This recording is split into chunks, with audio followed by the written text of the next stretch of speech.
ओम अज्ञानतिमिरान्धस्य ज्ञानञ्जनशलाकया चक्षुरुन्मीलितं येन तस्मै श्रीगुरुवे नमः। हरे कृष्ण। तो हम लोग बहुत ही इम्पोर्टेंट जगह पर हैं। इस जगह के बारे में हम कुछ चर्चा करेंगे। आज के पूरे दिन में हम लोग जहाँ जहाँ जाएंगे उसके बारे में हम लोग यहीं पर चर्चा कर लेंगे। इसके बाद में हम लोगों को ऐसे असेंबल होने का मौका नहीं मिलेगा। तो लेक्चर के अंत में हम फिर से एक बार रिवाइज कर देंगे कि आज कैसे कैसे हम रहेंगे, लेकिन पहले हम लोग प्रयागराज के बारे में चर्चा कर लेते हैं। तो सांसारिक दृष्टि से भी प्रयागराज में लोग बड़ा इम्पोर्टेंट मानते हैं, तीर्थराज इसको माना जाता है। तो सबसे बड़ा तीर्थ कौन सा है, क्या लगता है आपको? वृंदावन। कितने लोग कह रहे हैं वृंदावन सबसे बड़ा तीर्थ है? ओके। और कितने लोग कह रहे हैं प्रयागराज सबसे बड़ा तीर्थ है?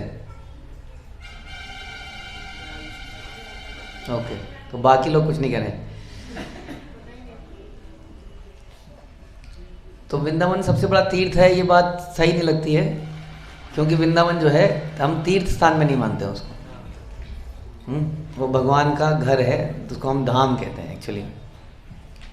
लेकिन हाँ, तीर्थों में आप कह सकते हो, is very important, one of the best. और अदरवाइज धाम, वृंदावन धाम ही है। तो बट इस जगह की बड़ी इंपॉर्टेंस है, क्योंकि आप जानते हैं कि इसको त्रिवेणी भी कहते हैं, जहाँ पे 3 नदियों का संगम हुआ, गंगा, यमुना और सरस्वती। सरस्वती आप जब संगम में जाएंगे तो हमें सरस्वती नहीं दिखेंगी। ऐसा कहा जाता है कि वो लुप्त हैं या भूमि के नीचे से वहाँ पर अभी भी उनका संगम होता है। तो ये जगह में हम लोग सुनते हैं भक्ति विनोद ठाकुर का गीत शुद्ध भक्त चरण रेणु, उसमें भी बताते हैं कि जहाँ जहाँ चैतन्य महाप्रभु जाएं, हम लोगों के लिए वो क्या है, वही जगह तीर्थ है। यदि हम गौड़ीय वैष्णव हैं तो हम संसारी कैलकुलेशन नहीं देखते कि कौन सी जगह तीर्थ है कौन सी नहीं है। जहाँ महाप्रभु गए हमारे लिए वही तीर्थ है वास्तव में। तो इसलिए महाप्रभु यहाँ आए, उसके बारे में हम चर्चा करेंगे। तो सबसे पहले तो इस जगह में 2 मुख्य उत्सव मनाए जाते हैं, जिसको एक को कहते हैं माघ मेला और एक को कहते हैं कुंभ मेला। तो माघ मेला ये एनुअल यहाँ पर होता है माघ के महीने में। और आपको सच बताएं तो दिस इज़ अनप्लैंड, लेकिन मैं जब चैतन्य चरितामृत पढ़ रहा था तो मैंने देखा कि चैतन्य, एक तो माघ मेला लगता इसी समय पर है, ये वही समय चल रहा है, माघ का मंथ चल रहा है, जो कि 21, 22 या 23 तारीख तक है, मुझे याद नहीं है। तो मतलब इस वक्त माघ का मंथ ही चल रहा है, और इसी मंथ में चैतन्य महाप्रभु यहीं पर आए, इसी मंथ में, और इसी दौरान उन्होंने यहाँ पे स्नान किया। तो ये भगवान की कृपा है। कहते हैं ना, जीवन में कुछ भी अपने आप नहीं होता है, सब कुछ। ये तो हमने कई महीने पहले प्लान कर लिया था। उस वक्त ऐसा तो हमने सोचा था कि स्कूल की छुट्टियाँ हो जाएंगी, उसके हिसाब से इसको ऐसे कर लेते हैं, और बाई चांस ये, या by the grace of God Krishna, हम लोग ऐसे समय पर यहाँ पे पहुँचे हैं। तो माघ मेला ये एनुअली यहाँ पर लोग स्नान करने आते हैं, बहुत बड़ा मेला होता है। जब भीड़ ज़्यादा होती है वो तो पूर्णिमा निकल चुकी है, अब भीड़ खत्म हो रही है, मेला समाप्त होने को हो रहा है। इसके अलावा ये एनुअली होता है हर साल, और इसके अलावा हर 3 साल में क्या होता है, कुंभ होता है। तो हर 3 साल में कुंभ होता है, तो फिर 12 साल में क्या होता है, महाकुंभ। तो वास्तव में ऐसा कहा जाता है कि जब समुद्र मंथन हो रहा था, उसमें से अमृत निकला। तो अब अलग अलग यहाँ पे कथाएं हैं कि अमृत निकला, तो भगवान ने जब अमृत उठाया तो वो उसकी कुछ बूंदें छलक गई। अब भगवान ने उठाया, कुछ लोग कहते हैं धनवंतरी ने जब उठाया, या जब मोहिनी ने उठाया, जिसने भी उठाया, तो कुछ बूंदें छलक गई और वो 4 जगह पर गिरी। जानते हैं हम लोग कौन सी 4 जगह गिरी? हाँ जी बताइए। नासिक, हरिद्वार, प्रयागराज, उज्जैन। तो इन 4 जगहों में वो बूंदें गिरी। तो इसलिए ये लोग कुंभ मनाते हैं एक एक बार, मतलब हर 3 साल में। माना आपने पहले 3 साल में प्रयाग में किया, फिर आपने 3 साल बाद हरिद्वार में किया, 3 साल बाद नासिक में किया, 3 साल बाद उज्जैन, यानी कि हर 3 साल बाद एक कुंभ आ जाता है। और उसके बाद जब ये दोबारा से उस ओरिजिनल, यानी कि एक जगह पे कितने साल बाद होता है? 3 साल बाद 12 हो गया ना, 3 3 3 3, तो 12 साल बाद जब होगा तो क्या हो जाएगा? वो महाकुंभ हो जाएगा। और ये जगह क्योंकि तीर्थराज है तो इसलिए यहाँ के कुंभ को और ज़्यादा विशेष माना जाता है जब यहाँ पर होता है महाकुंभ या कुंभ। तो ये 2 जगह 2 चीज़ें यहाँ पर बड़ी फेमस हैं। इसके अलावा यहाँ पर है वेणी माधव टेम्पल, जहाँ पर हम जाएंगे। तो वेणी माधव टेम्पल, ये कथा इस तरह से आती है कि त्रेता युग में एक राक्षस था जिसका नाम था गजकाम। तो ये राक्षस बड़ा आतताई था और सबको परेशान किए था, देवताओं के बस में नहीं रहा। तो देवताओं ने भगवान विष्णु की पूजा करी। तो भगवान विष्णु ने प्रसन्न होकर बोला कि चिंता मत करो। उन्होंने नारद मुनि को बोला कि तुम जाके इसको निपटो। तो नारद मुनि का निपटने का तरीका ट्रांसेंडेंटल था। आपने देखा कि नारद मुनि राक्षस से डील तो नहीं करते हैं, लेकिन नारद मुनि को भेजा गया कि आप जाइए इसके पास। तो वो गजकाम के पास गए। उन्होंने अपने स्टाइल में उनको बताया कि तुम्हें मालूम है प्रयाग की महिमा, संगम की महिमा, यहाँ जाते हैं तो सारे जीवन के कष्ट मिट जाते हैं, बहुत कुछ ग्लोरीफाई किया। तो जब वो इतना उसने श्रवण किया तो उसको बातों में समझ में आ गई, तो वो गया। हाँ, ताकि उनको लगा कि ये शांत हो जाएगा, यहाँ जाएगा तो इसके पाप ही खत्म हो जाएंगे। तो पाप ही जब खत्म हो जाएंगे तो पाप ही कहाँ रहेगा। तो वो यहाँ पर आया, उसने स्नान किया। तो वास्तव में उसके जीवन में जो टेंशन्स थी लूटने खसूटने वाली, वो टेंशन्स कम होने लगी। तो उसने कहा तो बहुत बढ़िया जगह है, क्यों ना मैं इसको अपनी जगह पे ले जाऊँ। वो यहाँ पर आया, उसने सारा जल यहाँ पे पी लिया और अपने जगह पे ले जाने लगा। तो फिर से देवता परेशान कि यही तो सबसे बड़ा तीर्थ था, लोग यहाँ आते थे, तो कैसे होगा। तो लोग फिर से गए भगवान के पास। तो भगवान ने कहा आप ये मेरे को ही निपटना पड़ेगा। तो भगवान यहाँ आए और कहते हैं कि 3 दिनों तक उसके साथ युद्ध हुआ। और 3 दिन बाद भगवान ने सुदर्शन से उसका गला काट दिया और उसके मुंह में जितना भी जल था वो फिर से यहाँ पर वापस आ गया। और इस प्रकार से ये धाम फिर से स्थापित हुआ। और प्रयागराज जो थे बड़े प्रसन्न हुए। उन्होंने भगवान से प्रार्थना करी कि भगवान ऐसे कई राक्षस इस जगह में आते रहेंगे, क्योंकि ये जगह ऐसी है, तो आपसे ये रिक्वेस्ट है कि आप यहाँ हमेशा रहिए, इस जगह की रक्षा कीजिए। तो इस पूरे क्षेत्र में भगवान ने अपने कहते हैं 12 विस्तार बनाए। जैसे यहाँ पर वेणी माधव है, आप वाराणसी में जाओगे तो वहाँ पर क्या है? बिंदु माधव। इस तरह से अलग अलग ये मंदिर हैं। तो भगवान इसी रूप में इस क्षेत्र की रक्षा यहाँ पर कर रहे हैं। तो वेणी माधव मंदिर में जब चैतन्य महाप्रभु पहुँचे तो बड़ा उनको एक्साइटमेंट हुई और बड़ा नृत्य किया वहाँ पे। तो आप भी जिस जिस जगह में पहुँचे वहाँ पे क्या करेंगे? हम कीर्तन और नृत्य करने का प्रयास करें, उत्साह लाने का प्रयास करें। तो इस प्रकार से वेणी माधव में बड़े ही सुंदर दर्शन है। वास्तव में भगवान का चतुर्भुज रूप है वहाँ पर, शंख चक्र गदा पद्म, साथ में छोटी सी राधा रानी कह लीजिए या लक्ष्मी जी कह लीजिए, लक्ष्मी नारायण। इस प्रकार से वहाँ पर आज भी सुंदर दर्शन होते हैं। और वहीं पर जो है हम तो खैर स्नान करेंगे, त्रिवेणी में हम लोग स्नान करेंगे। तो इस प्रकार से वेणी माधव का मंदिर यहाँ पर है। अब जो है कुछ और चीज़ें इम्पोर्टेंट हम सुनेंगे थोड़ी देर चैतन्य चरितामृत में। जब चैतन्य महाप्रभु इस जगह पर आए तो क्या क्या हुआ उसको सुनते हैं। और फिर अंत में एक और इम्पोर्टेंट लीला यहाँ पे हुई थी। कोई बता सकता है क्या? क्या? प्रभुपाद जी, क्या प्रभुपाद जी की दीक्षा इसी मंदिर में हुई। और प्रभुपाद प्रयाग में बहुत साल तक रहे हैं। उसको हम थोड़ा समझने का प्रयास करेंगे, ठीक है? बीच में जब आपको भूख लगे तो शांति से अपनी जगह पे बैठे बैठे खा सकते हैं। उससे एक फ़ायदा और होगा, नींद नहीं आएगी, ठीक है? ओके।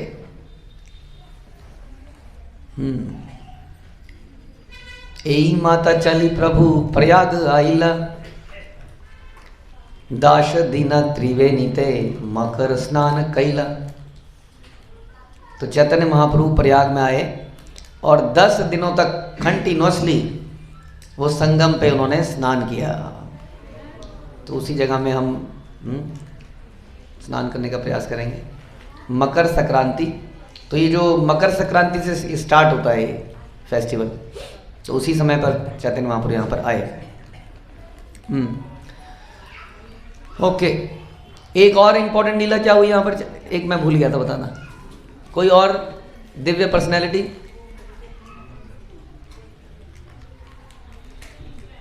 हाँ हाँ, वेरी गुड।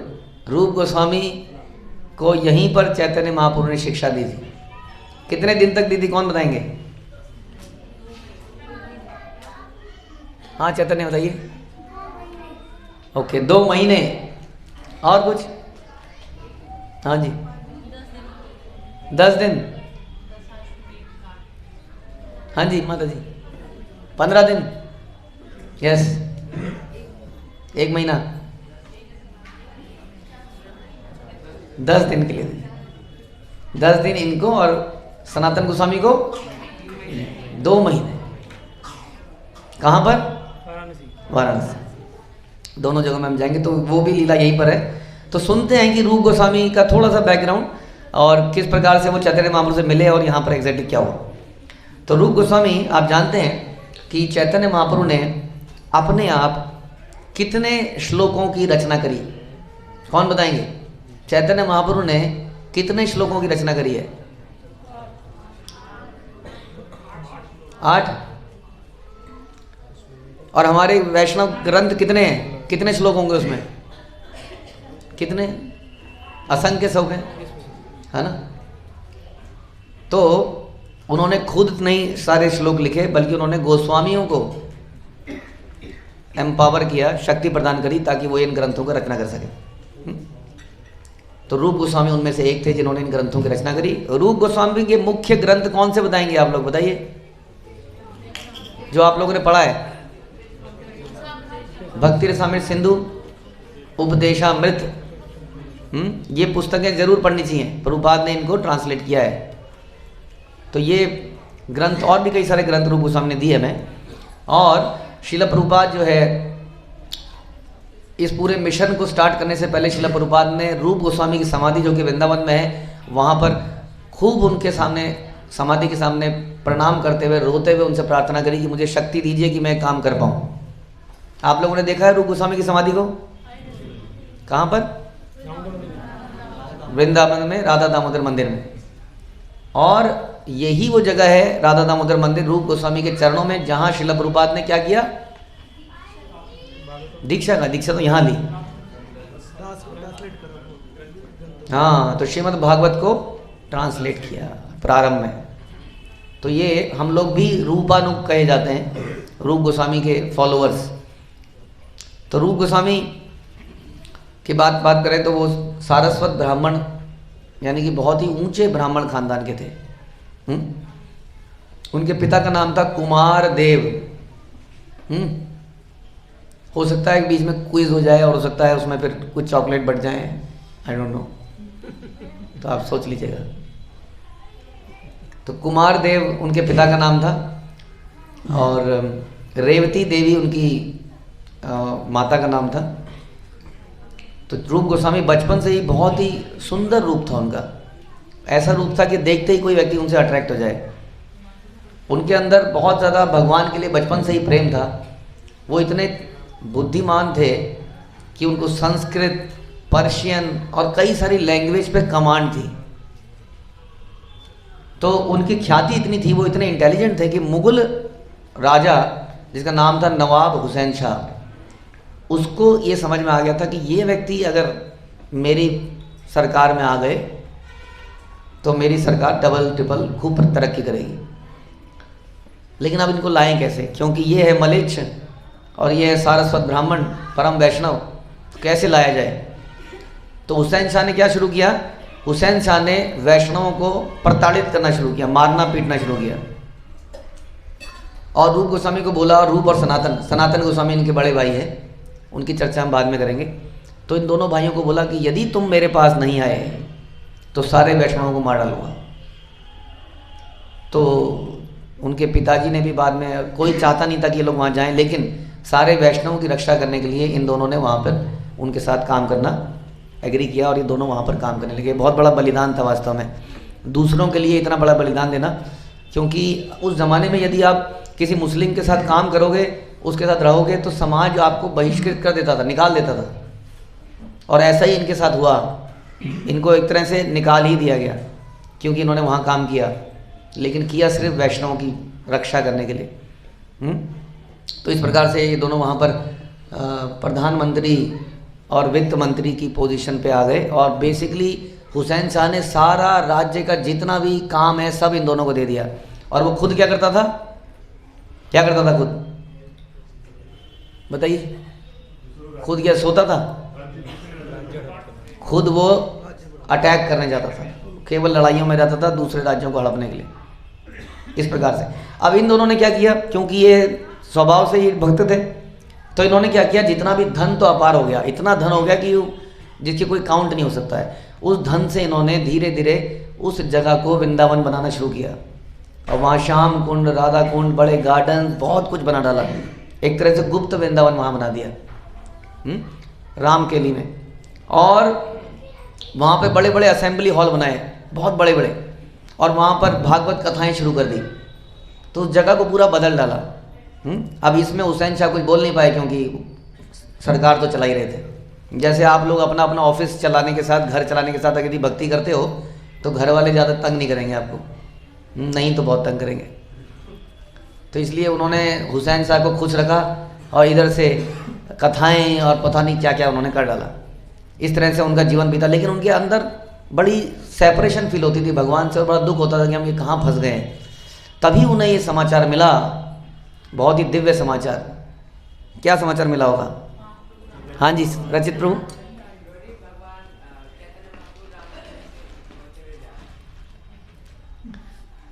इससे पहले ये समाचार मिला कि चैतन्य महाप्रभु अवतरित हो गए हैं, यानी कि भगवान अवतरित हो गए, इन्हें मालूम चल गया।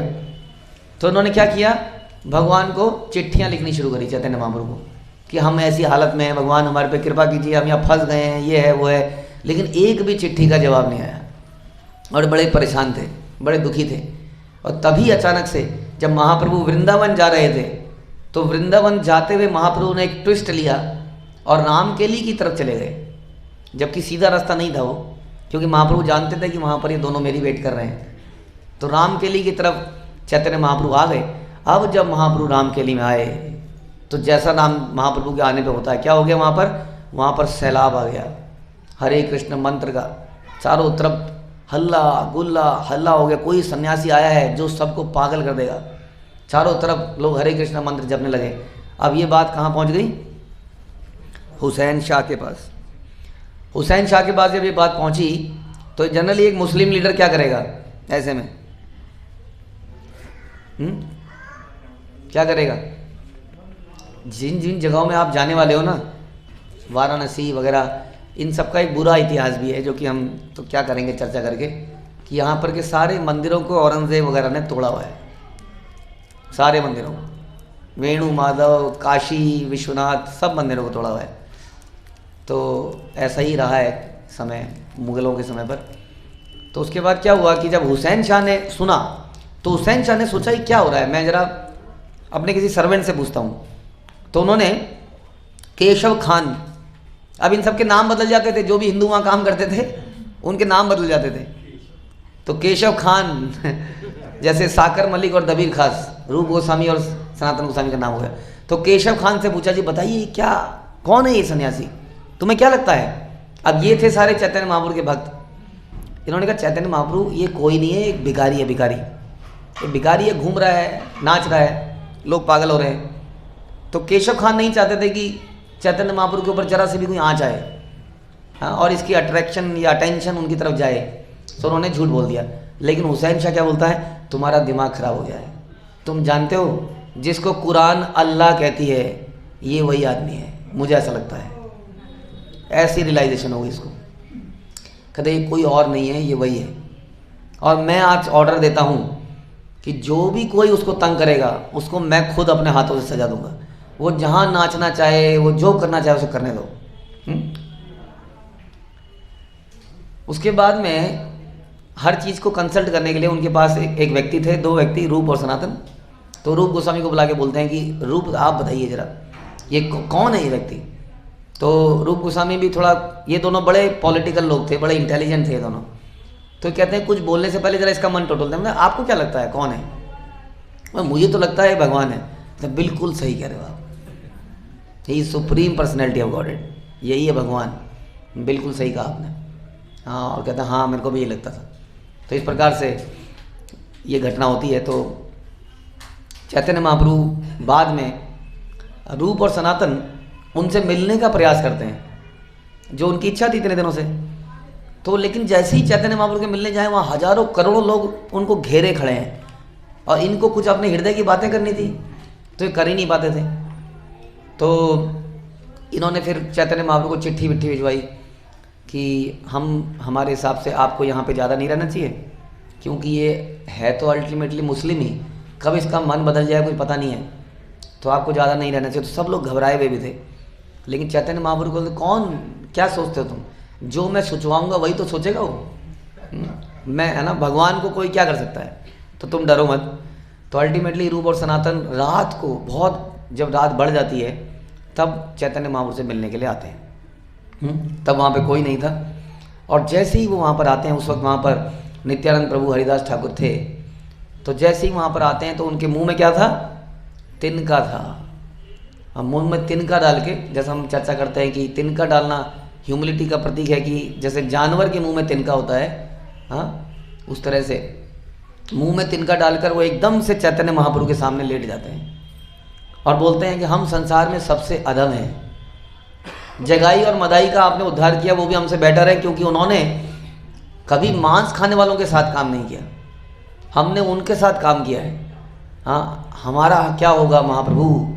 और वो हाँ महाप्रभु के सामने लेट जाते हैं और क्या बोलते हैं महाप्रभु को?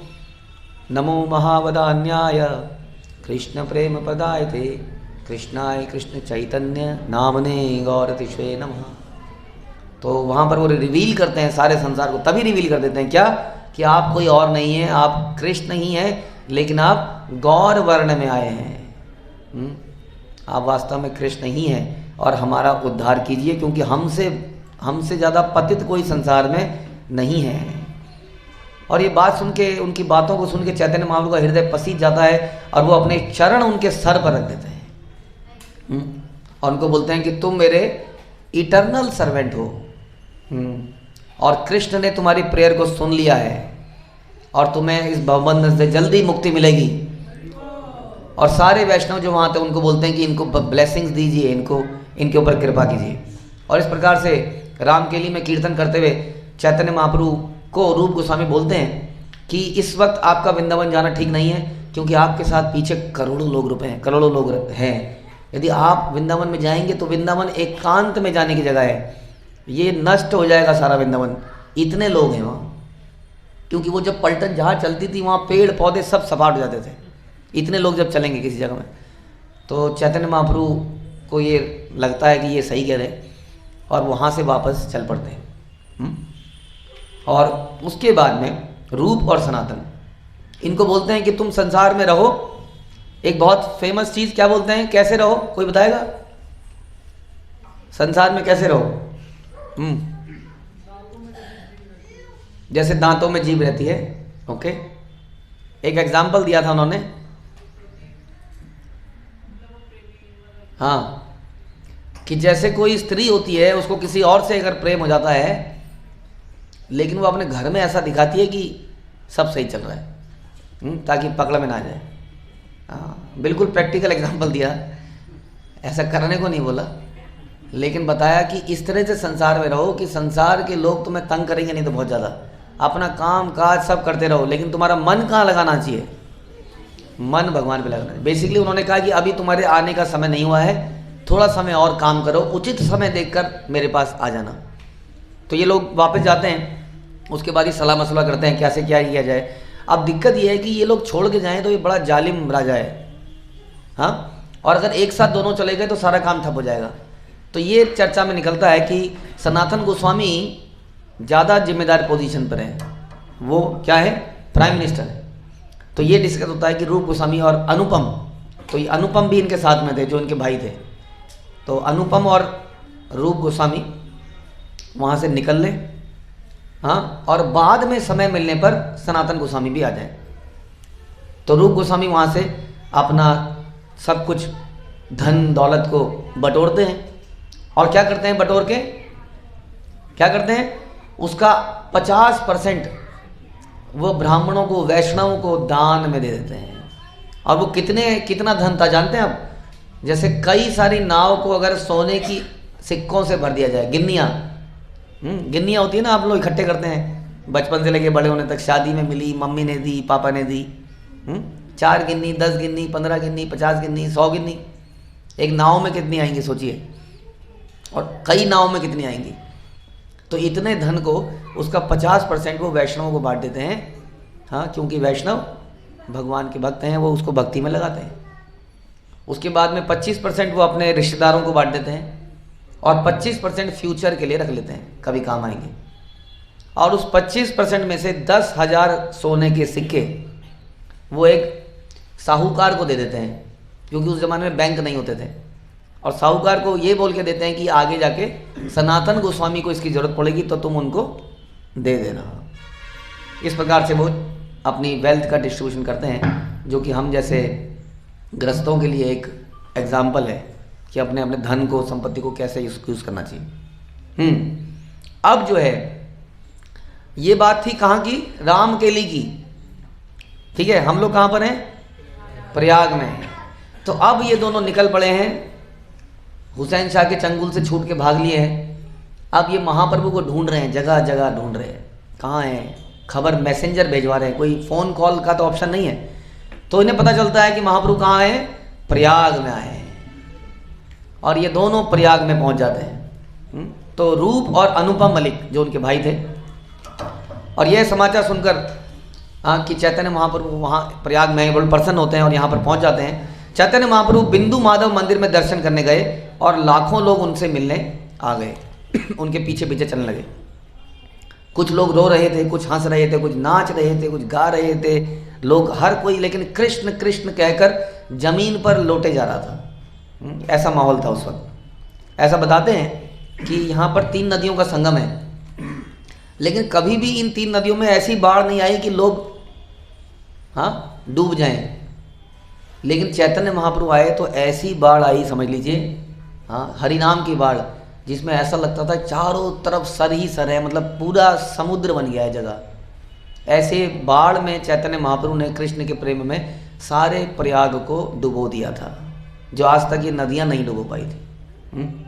अब ये दोनों भाई देख रहे हैं, और इतने बड़े समुद्र में फिर से वही चक्कर आ गया लोगों के समुद्र में कि हम कैसे मिलें महाप्रभु से। और महाप्रभु जिसको भी देखें, हर किसी को क्या बोले, बोलो हरि हरि। तो हमें लगना चाहिए रास्ते में कि हम लोग महाप्रभु के अनुयायी हैं जब हम चलें। तो कृष्णदास कविराज क्या कहते हैं, सुनिए। कहते हैं कि हर व्यक्ति चैतन्य महाप्रभु की महानता को देखकर बड़ा विस्मित था। ये इतनी महान लीला है प्रयाग की कि मैं वर्णन ही नहीं कर सकता, कृष्णदास कविराज कहते हैं। अब वहाँ पर एक दक्षिण भारत से एक ब्राह्मण आया और महाप्रभु से उसने बड़ा प्रेम किया, सेवा करी और अपने घर में भोजन के लिए निमंत्रण कर दिया। और ये ब्राह्मण महाप्रभु को अपने घर में ले गया। और यहाँ पर जब वो एकांत में ब्राह्मण के घर में बैठे थे, तो तभी रूप और अनुपम, या श्री वल्लभ उनका नाम पड़ा था, रूप गोस्वामी और वल्लभ गोस्वामी वहाँ पर उनसे मिलने के लिए आए। और वहाँ पर दंड के समान गिर गए। और बेसिकली वही हुआ। इन्होंने वहाँ पर भी बोला कि कैसे हम सबसे निम्न हैं और हम अनटचेबल हैं, एक्चुअली में हमें टच नहीं किया जा सकता, एकदम कोने में खड़े हो गए। बल्कि हम सुनते हैं वहाँ पर उस वक्त वल्लभ भट्ट भी थे। वल्लभ भट्ट जैसे ही रूप को सनातन से मिलने गए, भाग गए, हमें मत छुओ, हमें मत छुओ, हम छूने लायक नहीं है। कभी हमारे मन में ऐसा विचार नहीं आता है, लेकिन ये रूप गोस्वामी के मन में आता था, जो हमारी आचार्य, हमारे संस्था के आचार्य हैं।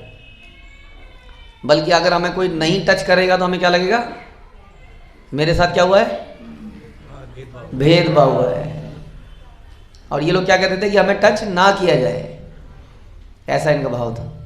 तो चैतन्य महाप्रभु तब क्या बोलते हैं सुनिए, एक भागवतम से, कि कोई भले ही संस्कृत में बड़ा विद्वान हो, लेकिन यदि उसकी भक्ति शुद्ध नहीं है तो मेरा भक्त नहीं माना जा सकता। लेकिन कोई यदि चंडाल परिवार में जन्मा हो, हाँ, यदि वो मेरा शुद्ध भक्त है तो मुझे बड़ा प्रिय है, उसे सभी प्रकार से सम्मान दिया जाना चाहिए, मेरा भक्त इस प्रकार पूजनीय है। और ये कहकर महाप्रभु उनको पकड़कर उनका आलिंगन कर लेते हैं और उनके सर पर अपना पाँव रख देते हैं, और दोनों स्तुति, वही स्तुति गाते हैं, नमो महावदान्याय कृष्ण प्रेम बताए थे, कि आप ही वास्तव में कृष्ण हैं। उसके बाद में चैतन्य महाप्रभु गंगा और यमुना के संगम के त्रिवेणी स्थान पर उन्होंने अपना निवास स्थान चुना। तो चैतन्य महाप्रभु ने निवास स्थान कहाँ चुना? त्रिवेणी में, जहाँ पर तीनों नदियों का संगम है, समझ लीजिए। और रूप और वल्लभ जी भी वहीं पर आसपास, उन्होंने भी अपना निवास स्थान चुन लिया। ओके। उसके बाद में वल्लभ भट्टाचार्य, जिसकी कथा हमने चैतन्य महाप्रभु में सुनी थी पहले भी। तो वल्लभ भट्टाचार्य चैतन्य महाप्रभु को अपने घर में लेके जाना चाहते थे। तो उन्होंने चैतन्य महाप्रभु को लिया, और उनका घर था यमुना के उस पार। तो उन्होंने अपने संगियों, इन सबको, चैतन्य महाप्रभु के संगियों को नाव में बिठाया और भोजन कराने के लिए अपने घर में ले जाने लगे। लेकिन यमुना के जल को देखते ही, हाँ, जो श्यामल है, जब आप देखेंगे संगम में तो एक पानी आपको थोड़ा सा मटमैला सा दिखेगा जो कि वाइटिश होगा, और एक ब्लैकिश दिखेगा। तो ब्लैकिश किसका है? यमुना का है। तो जैसे ही यमुना का पानी देखा तो क्या हो गया? प्रेम में विमल हो गए और पानी में कूद पड़े। ऐसा बिल्कुल नहीं करना है, क्योंकि वो महाप्रभु थे। और ये देखकर सारे भय से कांपने लगे। हाँ, सब लोग पानी में कूदे और महाप्रभु को किसी तरह से पानी से निकाला, और पानी से निकलते ही, नाव के ऊपर आते ही महाप्रभु नाचने लगे जबरदस्त तरीके से, प्रचंड तरीके से, और इतने जोर से नाचे कि नाव हिलने लगी, नाव में पानी घुसने लगा और नाव डूबने लगी। तो अभी तो महाप्रभु कूदे थे, अभी सभी के गिरने की बात आ गई। हाँ, तो महाप्रभु जबरदस्त कीर्तन कर रहे हैं, नाव हिले जा रही है, हाँ, उसमें पानी घुसे जा रहा है, और ऐसा लगता था कि नाव किनारे तक नहीं पहुंच पाएगी। सब लोग एकदम से परेशान थे वहाँ पर। और लेकिन जैसे भगवान की लीला थी, किसी तरीके से नाव किनारे पे पहुँचते ही डूब गई, और सब लोग किनारे पे किसी तरह पहुँच गए। तो भगवान और भगवान के भक्तों के साथ रहने में थोड़ा सा रिस्क रहता है।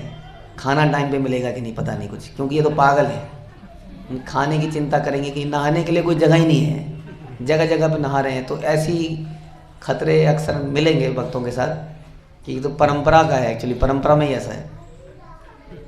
तो किसी तरह से वो नाव के किनारे पे पहुँचे, और उसके बाद वल्लभ भट्ट ने सोचा कि अब ये जगह सुरक्षित नहीं है, महाप्रभु पानी में कूद जाते हैं यमुना को देख के, अब महाप्रभु को प्रयाग में ही वापस ले जाए, मतलब उस तरफ ले गए थे नदी के, इसी तरफ वापस लाना चाहिए। लेकिन इस तरफ कैसे वापस ला जाए? फिर कूद जाएंगे। तो फिर क्या तरीका निकाला कि गंगा जी की तरफ से लेके जाएंगे।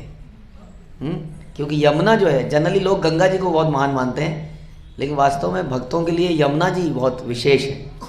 हालांकि अब हमारे लिए गंगा जी भी हो गई है, क्योंकि निमाई ने सारी लीलाएं गंगा जी में करी। तो इस प्रकार गंगा और यमुना, तो गंगा जी से उस वक्त ये डिसाइड हुआ कि गंगा जी की तरफ से उनको लाया जाएगा। उसके बाद में प्रयाग में भारी भीड़ थी, तो चैतन्य महाप्रभु ने क्या सोचा कि दशाश्वमेघ घाट, क्या किया यहाँ पर? दशाश्वमेघ घाट में क्या किया? रूप गोस्वामी को 10 दिन तक भक्ति की शिक्षाएं दी, जो कि रूप चैतन्य महाप्रभु की शिक्षाएं नामक पुस्तक में आप पढ़ सकते हैं, और चैतन्य चरितामृत के चैप्टर्स हैं इसके ऊपर, पूरे पूरे उसको पढ़ सकते हैं। तो बहुत ही डिटेल्ड डिस्कशंस हैं ये, उस डिस्कशन को तो हम नहीं करेंगे क्योंकि वो तो बहुत ही लंबा डिस्कशन है। तो उनके अंदर भक्ति का संचार किया और उनको शक्ति दी, शक्ति प्रदान करी, और फाइनल इंस्ट्रक्शन दी। उसके बाद चैतन्य महाप्रभु यहाँ पर अपनी लीलाएं समाप्त करके इस प्रयाग जगह में यहाँ से जाने के लिए तैयार हुए। रूप गोस्वामी ने कहा, मैं आपके बिना नहीं रह सकता, हाँ, मैं मर जाऊँगा, आपके बिना नहीं, मुझे आपके साथ ही जाना है। लेकिन चैतन्य महाप्रभु ने उनको कुछ शिक्षाएं दी, उनको कुछ इंस्ट्रक्शन दी, अल्टीमेट अंतिम इंस्ट्रक्शन। वो किस प्रकार से हैं कि आप वृंदावन में जाइए और भगवान की लीलाओं को उजागर कीजिए, जो कि अब लुप्त हो गई हैं। जगह जगह खुदाई करिए, उन खुदाई में आपको बहुत पुराने विग्रह मिलेंगे, जैसे राधा गोविंद देव जी रूप गोस्वामी को मिले। खुदाई कराइए, लीला स्थलियाँ मिलेंगी, वो सब कीजिए। मंदिर बनाइए, मंदिर में मूर्तियों की स्थापना कीजिए। वो पुरानी सारी मूर्तियों को ढूंढिए जो मुगल साम्राज्य में इधर उधर छुपा दी गई हैं। उसके बाद भक्ति के लिटरेचर्स को लिखिए, हाँ, भक्तिमय ग्रंथों को लिखिए जो कि आगे आने वाले हजारों साल तक लोग पढ़ेंगे, हाँ, और भक्तिमय होंगे। और इस प्रकार कहकर चैतन्य महाप्रभु वहाँ से चले गए और रूप गोस्वामी जमीन पर गिर पड़े और वहीं पर बेहोश हो गए। हाँ, बाद में दक्षिण से जो ब्राह्मण आए थे उन्होंने इनको संभाला, उठाया और रूप और अनुपम मलिक वृंदावन के लिए निकल गए। तो इस प्रकार से ये भाव है जब हम यहाँ पर आए। तो बिल्कुल भी ऐसा ना सोचें कि प्रयाग एक नॉर्मल जगह में हम आ गए हैं, तीर्थ स्थान है, कुछ कर्म कांड करा लेते हैं, ये करा लेते हैं। हमारा मुख्य जो ध्यान है वो इस पर होना चाहिए कि स्वयं चैतन्य महाप्रभु यहाँ पर आए और हमारी संप्रदाय के अग्रणी रूप गोस्वामी को इसी जगह पर शिक्षा दी, और वो शिक्षाएं हम लोगों के लिए भी उतनी वैलिड हैं जो हमें रूप गोस्वामी ने आगे दी। तो इस भाव से, भक्ति के भाव से इस जगह में हम चले। ओके, तो अब हम चर्चा करते हैं श्रीला प्रभुपाद की। तो मैं कुछ लीलामृत से पढ़ूंगा कि लीलामृत में यहाँ के बारे में क्या क्या लिखा है। सन 1923 में अभय, उनकी पत्नी और बच्चा कलकत्ता से उत्तर पश्चिम में 12 घंटे की ट्रेन यात्रा के बाद इलाहाबाद पहुंचे। क्विज के लिए तैयार है हम लोग? 1900 कितने साल हो गए? 100 साल। 1923 में अभय, उनकी पत्नी और बच्चा कलकत्ता से चले और यहाँ पहुंचे 12 घंटे। अंग्रेजों ने अभय के किराए के घर में, जिसका नंबर 60 बादशाही मंडी था, कुछ कमरे थे और वो यहाँ पर आए थे अपना कारोबार करने के लिए। तो कारोबार करने के लिए उन्होंने जानस टनगंज रोड के व्यवसायिक केंद्र में एक छोटी सी दुकान किराए पे ली। उस दुकान का नाम था प्रयाग फार्मेसी। वैसे उन्होंने डिस्पेंसरी खोल दी और एक कंपनी थी उनकी दवाइयाँ बेचते थे प्रभुपाद। और वो कौन सी कंपनी थी? बोस लेबोरेटरी। वो मैन्युफैक्चरर थे दवाइयों के। तो उनकी दवाइयों को बेचना आरंभ किया। उनकी भेंट यहाँ पर एक चिकित्सक से हुई जिसका नाम था डॉक्टर घोष, जिन्होंने बोला मैं तुम्हारे साथ धंधे में पार्टनरशिप कर लेता हूँ। तो जनरली होता है कि डॉक्टर रिकमेंड करता है ऐसी दवाई जो कहीं नहीं मिलेगी। कहाँ मिलेगी? उसके पड़ोस वाले केमिस्ट पे, है ना। तो ये जनरली चला ही आ रहा है।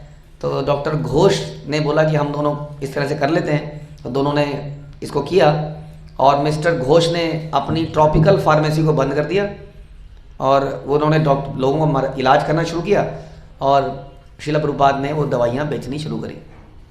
तब श्रीला प्रभुपाद नहीं थे, अभय चरण थे। तो 5 साल तक श्रीला प्रभुपाद ने यहाँ पर बड़ी बड़ी लंबी लंबी यात्राएं करी, दूर दूर जगह जा के लोगों से मिलना। हाँ, जैसे कि केमिस्ट इस तरह के बिजनेस में आज भी लोग करते हैं, ट्रैवलिंग करते हैं, लोगों से मिलते हैं, उन्हें अपनी दवाइयाँ दिखाते हैं, बताते हैं कि दवाइयाँ कितनी अच्छी हैं। ये सब समझने की बात ये है कि श्रीला प्रभुपाद ने गृहस्थ आश्रम को भी अच्छे से चलाया। आप देखोगे लीलामृत पढ़ेंगे, हाँ, तो संन्यास लेने से पहले उन्होंने अपने गृहस्थ आश्रम की जिम्मेदारियों को पूरा किया, बल्कि अथक प्रयास किया। उन्होंने धन कमाने के लिए बहुत प्रयास किया ताकि न केवल परिवार चले बल्कि वो क्या करें, वो अपने गुरु को दान दे पाएँ, और वो दान देते रहते थे अक्सर। तो उन्होंने बहुत मेहनत करी, 5 साल तक लंबी लंबी यात्राएं करी। वो पूरे दिन घंटों तक बाहर रहते थे, लेकिन उसके बाद भी अपनी पत्नी को और बच्चों के साथ समय भी देते थे, खेल तमाशा करते थे। जब उनकी कन्या सुलक्ष्मण, क्या नाम है, सुलक्ष्मण, बोलने लगी तो उसने बोलते ही सबसे पहले क्या किया, गुरु अष्टकम प्रार्थना उसने सीखी। यहाँ से प्रभुपाद ने उसको सिखाया। उसका आरंभ क्या है, आध्यात्मिक गुरु दया के सागर से आशीर्वचन प्राप्त कर देते हैं। जैसे बादल जंगल में लगी आग को बुझाते हैं, वैसे ही गुरु भी भौतिक पुनर्जन्म, जीवन मृत्यु की धधकती आग को बुझाते हैं। ये उनकी कन्या ने सबसे पहले सीखा। तो हमारे बच्चे क्या सीखते हैं, Humpty Dumpty sat on a wall. They had a great fall. Whatever, जो भी है, ट्विंकल ट्विंकल लिटिल स्टार। मैं आपको बता रहा था ना, हमारे स्कूल में एक माता जी आई तो हम देख के थोड़े घबरा गई। उनका पति चाहते थे कि हमारे स्कूल में ही पढ़े, लेकिन माता जी ने हमसे क्या प्रश्न पूछा जानते हैं? कि आप ए फॉर एप्पल पढ़ाओगे कि नहीं? मैंने कहा क्या मतलब? कहे कि ए फॉर अर्जुन तो नहीं पढ़ाओगे? तो उसको इस बात की टेंशन थी कि ये लोग ए फॉर अर्जुन ही पढ़ाएंगे, ए फॉर एप्पल नहीं पढ़ाएंगे। लेकिन ए फॉर एप्पल पढ़ना ज़्यादा ज़रूरी है। इंग्लिश सीखने के लिए ए फॉर एप्पल ज़्यादा ज़रूरी है, ऐसा लोगों का विचार है।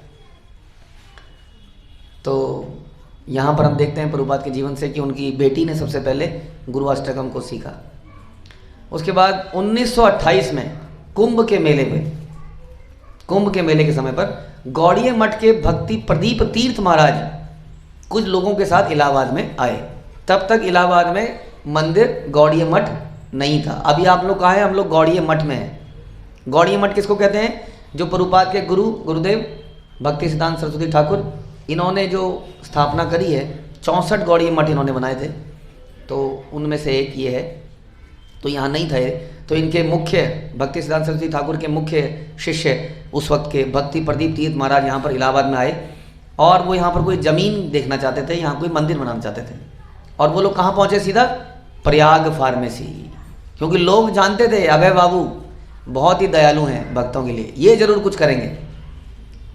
तो जैसे ही प्रभुपाद ने भक्तों को देखा तो उनका हृदय एकदम से, हाँ आप लोगों के साथ होता है ना, जैसे अनजान जगह में कोई भक्त दिख जाता है तो बड़ी प्रसन्नता होती है।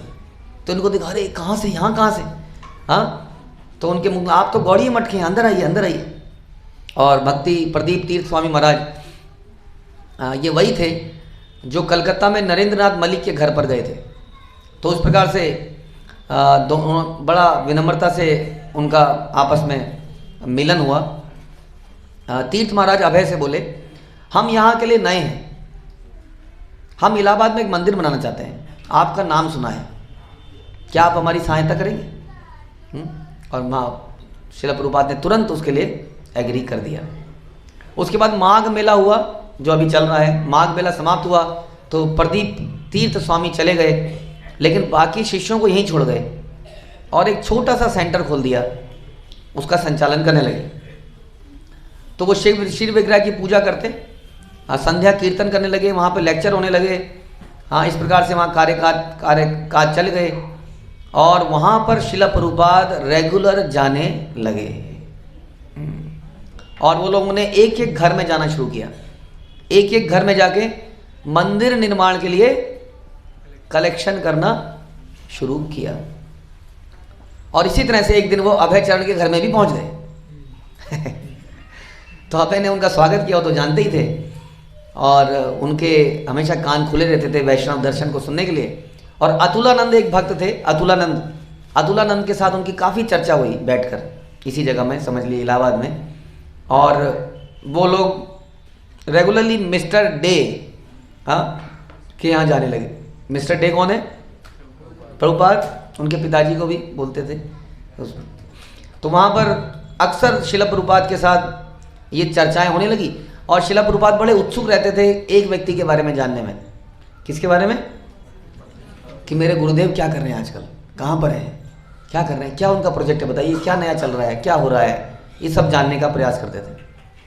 और कई बार मिलने और गौड़ीय वैष्णव मत की क्रियाकलाप और दर्शन पर घंटों विवाद करने के बाद अतुलानंद मिस्टर दे को इलाहाबाद आश्रम में ले गए।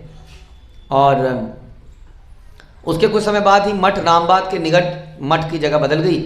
यह मकान अभय के घर के बिल्कुल पास में आ गया, जो मठ की नई जगह बनी। और प्रभुपाद ने वहाँ रेगुलर जाना शुरू कर दिया और जाके वहाँ क्या करना शुरू कर दिया?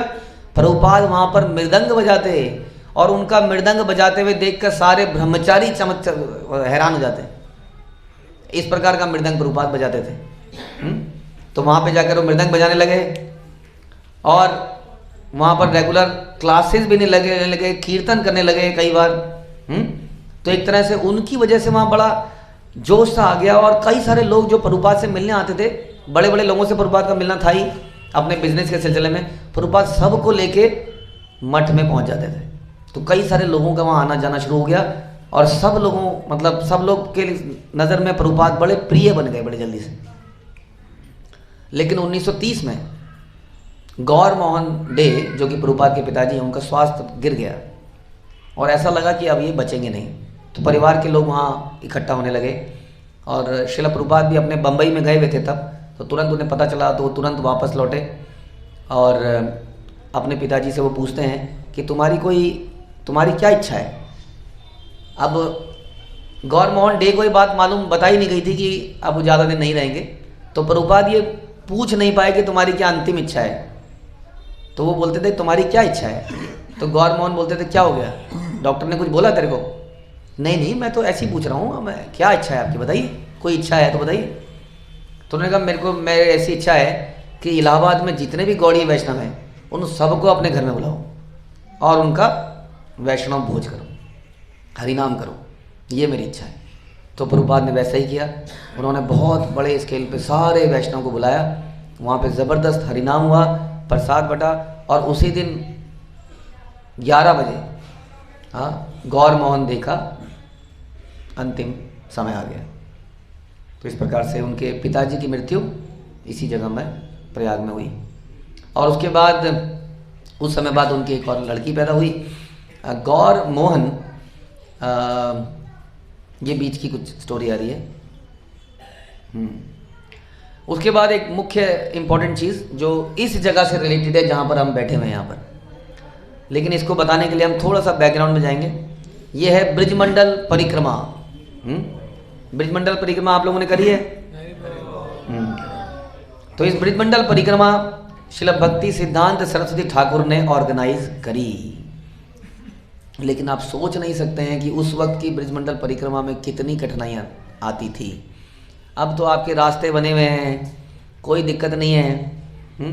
भक्ति सिद्धांत एक सिंह गुरु माने गए, एक बहुत बड़ी क्रांति ये दुनिया में लेके आए, जिसकी वजह से बहुत सारे लोग इनके विरोधी बन गए, इनके ऊपर जानलेवा हमला हुआ। तो बताइए क्या हुआ था, ऐसा क्या किया भक्ति सिद्धांत सरस्वती ने? हाँ, भक्ति सिद्धांत सरस्वती ठाकुर ने ऐसा क्या किया कि लोग उनके दुश्मन बन गए? भक्ति सिद्धांत सरस्वती ने बोला कि ये जो जन्म से अपने आप को ब्राह्मण बोलते हैं, ये ब्राह्मण नहीं है यदि ये ब्राह्मणत्व का कार्य नहीं करते तो। और उन्होंने कई निम्न जाति के व्यक्तियों को ब्राह्मण की ट्रेनिंग देकर ब्राह्मण बना के उनको जनेऊ बना दिया। इस बात से जो जाति ब्राह्मण थे उनका धंधा बंद हो गया और उन्होंने इस यात्रा पे पत्थर मारे गए। लेकिन भक्ति सिद्धांत से चलते रहे। उन्होंने कहा सब चुपचाप चलते रहना, और यात्रा हजारों लोगों की थी। आज भी हम देखते हैं हमारी ब्रजमंडल परिक्रमा केवल 1000, 1500, 2000 लोगों की, उस वक्त हजारों लोग उसकी यात्रा में थे, हजारों लोग। एक बार एक पुलिस वाले ने भक्ति सिद्धांत सरस्वती ठाकुर बोला कि देखिए आप साधु हैं, आपको एक बात बतानी है, मुझे कुछ आपके ऊपर जानलेवा हमला होने वाला है, उसके लिए मुझे 25,000 रुपये मिले हैं कि मैं इसको रिपोर्ट ना होने दूं, इस केस को दबा दूं। तो मैं तो आपके अगेंस्ट में ऐसा नहीं करता, मैंने आपको आगाह कर दिया। अब ये बात कब की आप सोच लीजिए, 100-150 साल पहले 25,000 की क्या वैल्यू रही होगी, सोच सकते हैं आप? हम लोगों की जो ज़मीन वमीन खरीदी हुई है वो 2-4 हज़ार की खरीदी हुई है ना तब की, अब वो करोड़ में है, तो 25,000 का क्या मतलब हो सकता है? इसको मन को मारने के लिए इतना बड़ा क्रांति लेके आए थे। तो ये यात्रा वहाँ पर हुई और ये यात्रा चल रही थी। अभय बाबू ने इस यात्रा के बारे में सुना। तब अभय बाबू कहाँ थे? इलाहाबाद में। तो उन्होंने कहा ये मुझे जाना चाहिए। हाँ, तो उन्होंने क्या किया, उन्होंने उस समय वे अपने स्थानीय प्रयाग फार्मेसी के धंधे में थे और नए ग्राहक बनाने की योजना में लगे थे। लेकिन उन्होंने हिसाब लगा लिया कि कम से कम 2 दिन के लिए तो मैं परिक्रमा में जा सकता हूँ। लंबा नहीं जा सकता, तो महीने के लिए नहीं जा, 2 दिन उन्होंने हिसाब किताब लगाया, 2 दिन के लिए तो जाऊँगा ही और वहाँ गुरुदेव के दर्शन करूँगा। अभी दीक्षा तो नहीं हुई है। तो अभय बाबू मथुरा ट्रेन से पहुँचे और रिक्शा से कोसी पहुँचे। तो यात्रा का पड़ाव था कहाँ पर? कोसी में। तो कोसी में लालटेन के प्रकाश से अलौकिक गौड़ीय मठ के शिविर में पहुँच गए। तो शिविर जैसे लगते हैं आज भी, ऐसे ही शिविर लगे थे। अभी लाइटें लगती हैं, उस वक्त लालटेन वगैरह वहाँ पे लगती थी। तो ऐसे शिविर लगे थे। तो प्रभुपाद वहाँ पर पहुँचे और वो जगह कौन सी थी? कोशी में कहाँ? शेषशाही। शेषशाही से थोड़ा उधर ही, मतलब शेषशाही एग्जैक्टली नहीं थे शेषशाही में। तो उसके बाद वो वहाँ पहुँचे, उन्हें प्रसाद दिया और लोगों ने बड़ा उनका स्वागत किया, उनको बड़ा अच्छा लगा। और तब वहाँ पर अचानक से एक सूचना किसी ने अनाउंसमेंट करनी शुरू करी। तो उन्होंने बोला कि शाम को निकट में शेषशाही विष्णु के मंदिर हैं और वहाँ पर दर्शन के लिए जाना है। सबने बोला हरि बोल हरि बोल। और सन्यासी ने लेके साथ में कहा कि कृष्ण कृपा मूर्ति श्रीमद् भक्ति सिद्धांत सरस्वती ठाकुर इस यात्रा का अपना अंतिम प्रवचन भी आज शाम को देंगे और अगले दिन सवेरे सवेरे निकल जाएंगे। परिक्रमा, आगे की परिक्रमा उनके बिना ही होगी। तो जो लोग दर्शन करने जाएं वो जा सकते हैं, जो लोग वहाँ प्रवचन सुनना चाहें, क्योंकि आखिरी प्रवचन है, सुन सकते हैं। तो उस वक्त उन हजारों लोगों में से कितने लोग रुके होंगे प्रवचन सुनने के लिए? लगभग, हाँ जी, और कोई? प्रभुपाद जी रुके थे तो गलत आंसर हो गया। 10-12 लोग प्रवचन के लिए रुके। उसमें श्रीधर महाराज भी थे। और प्रभुपाद को ये लगा कि वास्तव में तीर्थ के दर्शन कैसे होते हैं? साधु के शब्दों से होते हैं। जैसे आप लोग सोच रहे होंगे कहाँ चलें, कहीं चलें, कुछ देखें, प्रयाग में जाएं, कुछ जाएं, ऐसा विचार हो सकता है आ रहा हो। लेकिन प्रभुपाद ने क्या सोचा, मैं शेषशाही जाकर क्या करूँगा? क्या ही मुझे देख के परिवर्तन आएगा मेरे अंदर? हाँ, कैसे दर्शन? मेरे नेत्र ही नहीं है तो दर्शन क्या करूँगा? नेत्र तो गुरु प्रदान करेंगे। तो वहाँ प्रवचन के लिए बैठ जाते हैं। और प्रवचन चलता है जैसे हमारा चल रहा है, आधा घंटा, 40 मिनट, 45 मिनट, 1 घंटा, 2 घंटा, 3 घंटा, 4 घंटे, 5 घंटे, और हम सुनते हैं लगभग 6 घंटे तक प्रवचन चलता रहा। और इस बीच में 10-12 से लोग भी निकलते गए। तो इस प्रकार लगभग कोई नहीं बचा, देखा जाए तो। तो इस प्रकार से इसके आगे कुछ रेफरेंस आएगा, बताएंगे क्या होगा इससे। तो बाहरी लोगों में केवल अभय बाबू बचे बस, और केवल उनके कुछ बहुत ही क्लोज सन्यासी वहाँ पर बैठे रह गए। इस तरह से ये घटना घटी। ओके, कई घंटों के बाद श्रील भक्तिसिद्धांत सरस्वती ठाकुर ने मतलब इस तरह से इस प्रवचन को समाप्त किया और श्रील प्रभुपाद अपने गुरु के वचनों में डूब गए। एक एक चीज़ को रिमेंबर करते रहे कि उन्होंने क्या क्या बोला है। ये प्रभुपाद की खासियत थी, एक एक शब्द को हमेशा मेडिटेट करते थे कि क्या बोला गया है। गुरु मुख पद्म वाक्य चित्ते ते करिए कि जैसे हम सुनते हैं। तो उनके संबंध बड़े ठोस हो गए गुरु के साथ। हम सुनते हैं ना कि तद विधि पणिपाते न परिप्रश्न सेवया। हाँ, तो गुरु से हमें सुनना बड़ा ज़रूरी है। सुनने से क्या होता है? रिलेशनशिप बनता है। तो उनके संबंध बड़े ठोस हो गए और इस भावना के साथ वो आगे अपना यात्रा को समाप्त करके चले गए। फिर क्या होता है सुनते हैं। अब स्थानीय गौड़ीय मठ के भक्तों ने एक प्रयाग में प्रभुपाद वापस आ गए और अचानक से एक दिन स्थानीय भक्तों ने बताया कि तुम्हें सुनकर बहुत हर्ष होगा कि भक्ति सिद्धांत सरस्वती ठाकुर प्रयाग में आ रहे हैं और हमने भूमि प्राप्त कर ली है और वो इसका भूमि पूजन करेंगे। 21 नवंबर को शिलान्यास समारोह होगा, तो आप उसमें जरूर आना। तो उनको ज्ञात हुआ कि उस दिन भक्ति सिद्धांत सरस्वती ठाकुर दीक्षा भी देंगे। तो जब अभय को ज्ञात हुआ तो उन्होंने जानना चाहा कि क्या वो दीक्षा ले सकते हैं। तो मठ के जो अध्यक्ष थे अतुलानंद, उन्होंने बोला कि हाँ, मैं आपकी मीटिंग करा दूंगा। अब दीक्षा देना तो गुरु का काम है, मैं आपकी मीटिंग भक्ति सिद्धांत सरस्वती से करा दूंगा। अभी मुलाकात नहीं हुई है, कोई पर्सनल मीटिंग नहीं हुई है इनकी। एक पहली मीटिंग हुई थी कलकत्ता में। अब एक ये प्रवचन में मीटिंग हुई है, वो तो मीटिंग तो हुई नहीं है, प्रवचन हुआ है। तो समारोह हुआ, तो समारोह के दिन भक्ति सिद्धांत सरस्वती अपने शिष्यों के साथ वहाँ पर गौड़ीय मठ में, जो कि साउथ मलाका स्ट्रीट स्थित इलाहाबाद गौड़ीय मठ, जो हम सुनते हैं यही है, आई होप। जब वे हरि कथा पर बोल रहे थे तो और प्रश्नों का उत्तर दे रहे थे, तब अतुलानंद ब्रह्मचारी ने उसी अवसर पर दीक्षा के लिए बहुत सारे शिष्यों को उनसे मिलाया। उनमें से अभय भी थे। तो इलाहाबाद के शिष्यों को मिस्टर डे पे बड़ा गर्व था। मिस्टर डे कौन है? प्रभुपाद, क्योंकि बड़े वहाँ के फेमस थे वो।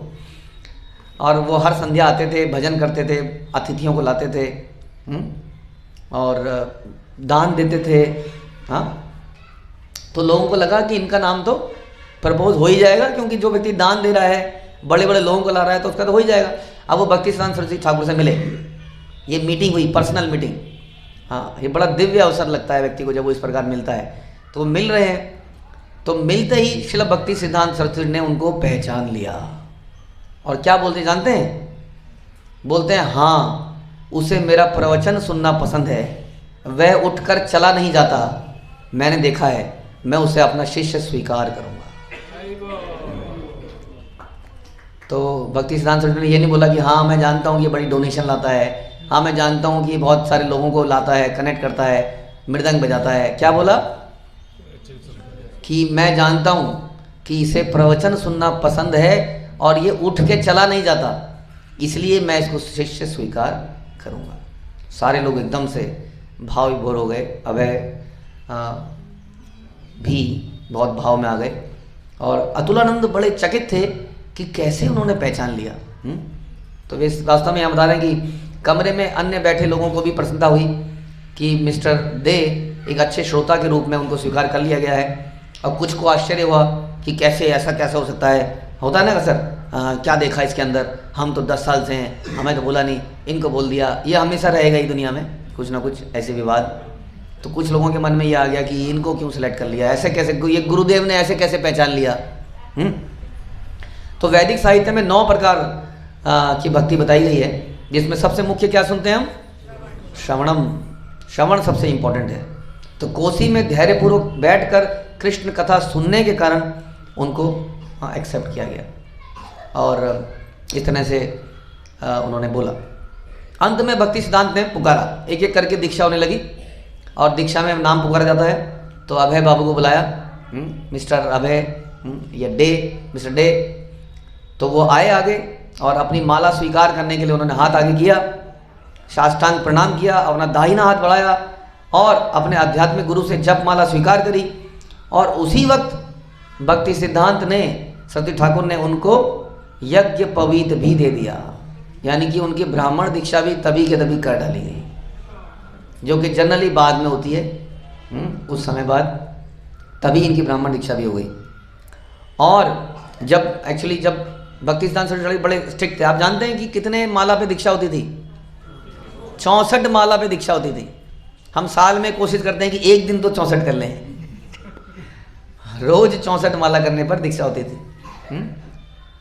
तो इस प्रकार से दीक्षा हुई, और उसके बाद भी कोई व्यक्ति अगर कुछ समय तक कंसिस्टेंटली ऐसा करता था और सेवा करता था, तब उसको ब्राह्मण दीक्षा मिलती थी। तो इनको तभी के तभी दे दी गई। अब वो यज्ञ कर सकते थे, अब वो विग्रह सेवा कर सकते थे, ये सब कर सकते थे। और भक्ति सिद्धांत सरस्वती ने उनको नाम दिया, उनका नाम था अभय चरण, जो नाम था ही, उनके नाम के साथ क्या लग गया? अरविंद, अभय चरणारविंद, उनका नाम पड़ा। श्रील प्रभुपाद की जय। तो इस प्रकार से ये वो दिव्य जगह है जहाँ ये घटना यहाँ घटी होगी। कितनी दिव्य जगह ये है जहाँ पर भक्ति सिद्धांत सरस्वती ठाकुर आए, गुरु महाराज प्रभुपाद आए, उनकी दीक्षा यहाँ पर हुई। तो वास्तव में ये हमारे कुछ कर्मों की वजह से नहीं प्राप्त है हमें, ये हमें वैष्णव की कृपा हो रही है हमारे ऊपर कि हमें इस जगह पर यहाँ पहुँचने का अवसर मिला। एक और लीला यहाँ पर हुई, कौन बता सकता है? हाँ जी।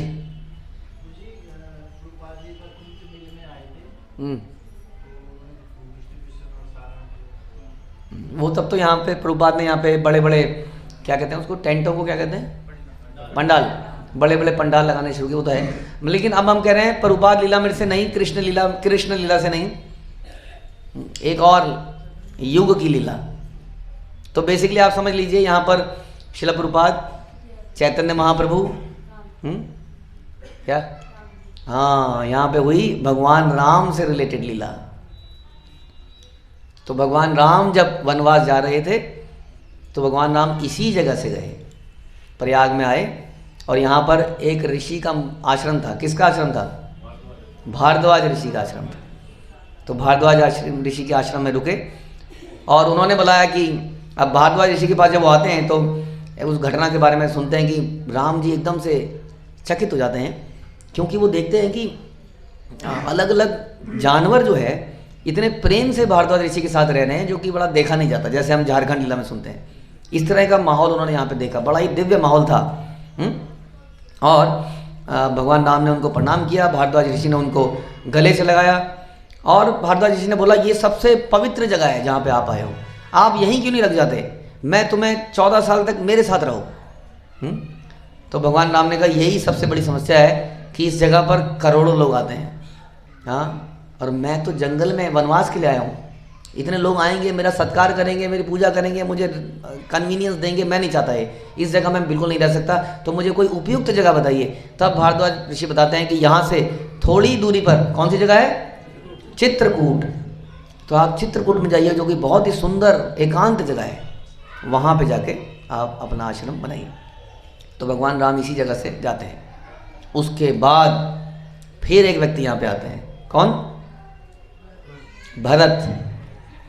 तो भरत जब यहाँ पर आते हैं तो अपनी बहुत सारी सेना को लेके आते हैं। वो तो सेना मतलब सारे लोग ही थे वो तो आश्रम में चाहते नहीं कि आश्रम में सेना घुसेगी तो आश्रम बेकार हो जाएगा, तो वो खुद अंदर जाते हैं और भारद्वाज ऋषि से मिलते हैं और उनको प्रणाम करते हैं। और भारद्वाज ऋषि उनको, उनका प्रणाम, उनको देखते ही क्या बोलते हैं जानते हैं, कि ऐसा तो नहीं है कि तुम राम को मारने के लिए आए हो। और ये सुनते ही जो है भरत, क्योंकि भरत के ऊपर इस तरह की नज़रें उठाई जा रही थी बार बार, हाँ, कि यही है दोषी है, तो बेचारा हर किसी को वो एक्सप्लेन ही करते जा रहे थे। तो कहते हैं हे वशिष्ठ जी, आप तो सब कुछ जानने वाले हैं, ऐसा नहीं है, ये मेरी माता से बहुत बड़ा अपराध हो गया है, मैं तो भगवान राम को दोबारा लेने आया हूँ, मैं ये राज्य नहीं चाहता हूँ वास्तव में। तो वशिष्ठ जी कहते हैं ओके ठीक है, मैं समझ गया, मैं तो एक बार कंफर्म करना चाह रहा था। लेकिन उसके बाद उनका टेस्ट ख़त्म नहीं होता है वहाँ पर। उसके बाद क्या होता है, वो कहते हैं अच्छा अपनी सारी सेना को अंदर ले आओ। उधर सारी सेना को अंदर ले आओ, कैसे, यहाँ आएगी कैसे, आप लेके आइए। तो सेना अंदर आती है। जब वो सेना अंदर आती है तो अचानक से आश्रम बदलने लगता है, आश्रम बड़ा होने लगता है। अचानक से कई सारी अप्सराएं वहाँ आ जाती हैं और वो नृत्य करने लगती हैं। और अचानक से एक सुंदर महल वहाँ खड़ा हो जाता है और कई सारे पेड़ वहाँ लग जाते हैं जिसमें फल लदे हुए हैं, रस भरे फल, कई सारे हीरे जवाहरात, नर्तकियाँ नर्तन कर रही हैं, उनको खिला रही हैं, पिला रही हैं, बहुत बढ़िया बढ़िया सुंदर सुंदर चीज़ें वो खा रहे हैं। और थोड़ी देर में सारे के सारे सैनिक अयोध्यावासी उस माहौल में डूब जाते हैं। और उन्हें थोड़ी देर में उन्हें ऐसा लगता है अब हमें कुछ नहीं चाहिए, अब हमें कहीं जाना नहीं है, यही है ज़िंदगी, बस यही है, क्या करना है राम के पास जाके। इस तरह से भ्रमित हो जाते हैं। तो इसी तरह से हमारे जीवन में माया आती है। हम जब भक्ति करने लगते हैं ना तो हमारे पाप खत्म होते हैं, पुराने पाप खत्म होते हैं तो हमारे पास धन आने लगता है, शौहरत आने लगती है। और जब धन आने लगता है तो हम धन के पीछे पड़ जाते हैं और भगवान को भूल जाते हैं। लेकिन अब असली चाल तो डाली गई थी भरत महाराज के ऊपर। तो तभी वहाँ पर एक दिव्य क्या कहते हैं उसको,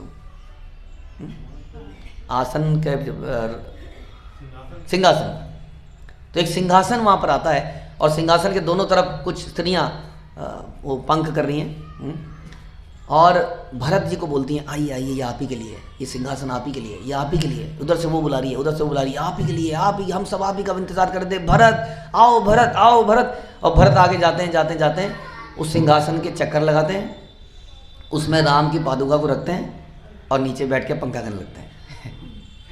और भारद्वाज मुनि वहाँ कोने से देखते हैं और हंसने लगते हैं, कहते हैं अब ये सारे टेस्ट पास कर चुका है। और सवेरे होने तक माया चली जाती है। अल्टीमेटली सारे लोग बेहोशी में उठते हैं, कहाँ गया महल, कहाँ गई वो सुंदरी जो मुझे अंगूर खिला रही थी, कहाँ गया वो। हाँ, तब उन्हें रियलाइज़ होता है कि उन्होंने क्या कर दिया है, कितना बड़ा पाप कर दिया। तो ये हमारे जीवन के लिए सीख है कि हमारे जीवन में जब ऐसे चीज़ें आती हैं तो हम उससे पद भ्रमित ना हो जाएं। तो भरत महाराज पर भ्रमित इस जगह पर नहीं हुए और उन्होंने भारद्वाज मुनि से आशीर्वाद लिया और पूछा कि आप बताइए कि भगवान कहाँ मिलेंगे। तब भारद्वाज मुनि उनको बोलते हैं कि आप उनको चित्रकूट में जाके मिल सकते हैं, हाँ, उनसे प्रार्थना कर सकते हैं वापस आने के लिए। तो इसलिए ये जगह वास्तव में है ना, कितनी ऐतिहासिक जगह हो गई है, कितनी लीलाएँ हो गई। तो इस भाव से जनरली लोग यहाँ आते हैं तो अक्सर तो लोग वेणी माधव के मंदिर को जानते ही नहीं, आपको पता होगा। लोग आते हैं तो संगम में और कुछ जगह जाते हैं, वेणी माता को जानते ही नहीं, जो कि कहते हैं कि यहाँ का स्नान पूरा ही नहीं होता जब तक भगवान के दर्शन ना करें। और इतनी कथाओं को लोग जानते नहीं हैं, तो भाव पैदा नहीं होता है। जैसे हम सुनते हैं कि गंगा जी में स्नान करके एक हाथी में स्नान करने जैसा है कि लोग गंगा जी में अपने पाप को धोते हैं, संगम में पाप धोते हैं और फिर से पाप अपने ऊपर डाल लेते हैं। तो हमें सोचना चाहिए कि हम गंगा जी में पाप धोने के लिए आए क्या? नहीं, क्या करने आए फिर? हम संगम में क्या मांगे भगवान से? भक्ति। किसको कहते हैं भक्ति? मतलब क्या? भक्ति का मतलब क्या होता है वास्तव में? सेवा। कैसी सेवा? प्रेममयी सेवा का मतलब क्या है? निस्वार्थ। निस्वार्थ का मतलब अपना कोई हित नहीं चाहिए। अतः हित नहीं चाहिए तो कम से कम बुरा तो ना हो। हाँ बोलिए, हित ना हो तो बुरा तो ना हो, कम से कम जिस पोजीशन में है उसमें तो बने रहें, कंगाल तो ना हो जाए। निस्वार्थ का मतलब यही होता है। क्या? कौन सुनाएगा चैतन्य चरित शिष्टाष्टकम का कौन सा श्लोक है? आई नंद तनुज किंकरम, ये न धनम न जनम आशिलस्य वा पदर्थो माम पिनष्टो माम, कि आप मेरे को एक्सेप्ट कीजिए या मुझे रिजेक्ट कीजिए, मुझे बेनिफिट दीजिए या मुझे नुकसान दीजिए। तो ऐसा नहीं है आप सोचें कि यहाँ पर आ गए तो आप सारे पाप धुल गए, कल से सब नौकरी बढ़िया हो जाएगी, बिजनेस बढ़िया हो जाएगा। ऐसा किस राक्षस ने सोचा था? क्या नाम था उसका? कोई राक्षस था ऐसा? ओहो, भूल गए अभी आधे पौने घंटे नहीं। गज काम। उसने देखा यहाँ आके तो बड़ा फायदा है। हाँ, तो जो फायदे के लिए आता है वो कौन है? राक्षस है। तो हम यहाँ से भगवान से यही मांग सकते हैं इस संगम पर, जहाँ पर पवित्र नदियों का संगम हुआ, कि हमें भगवान के चरणों में अहेतु की कृपा मिले, अहेतु की भक्ति मिले। हम कोई पर्सनल बेनिफिट कभी ना चाहें, कोई नुकसान हो, कोई फ़ायदा हो। इस संसार में फ़ायदा हो ही क्या सकता है? ऐसे भाव से हम यहाँ पर स्नान करें। और ऐसा हम सुनते हैं कि जो वेणी माधव मंदिर है, इसके नीचे से जो पानी जा रहा है वो उसमें 5 नदियों का पानी है। वो नाम मेरे को शायद अभी याद नहीं है, जिसमें कि 2 नदियाँ और मिली बाद में। 3 नदियाँ तो वहाँ से आ ही रही थी, 2 लोकल नदियाँ कोई और यहाँ पे आके मिलती हैं, ऐसा सुनते हैं। वो पंचगंगा, इसलिए उसका नाम पंचगंगा घाट है। तो जो वेणी माधव के नीचे जगह है उसका नाम कुछ और भी है, पंचनाद नाद घाट, पंचगंगा घाट। तो वहाँ पे 5 नदियों का पानी कहते हैं। 3 तो संगम से आ रही है और 2 मेरे पास वो लिखी भी नहीं है। वो नदियाँ फेमस नदियों में से नहीं है, लेकिन वो बड़ी दिव्य नदियाँ हैं, ऐसा हम सुनते हैं। बड़े बड़े ऋषियों की तपस्या के कारण वो नदियाँ बनी थी। तो इस प्रकार से वहाँ पर हम लोग दर्शन करेंगे। ओके, श्रील प्रभुपाद की जय।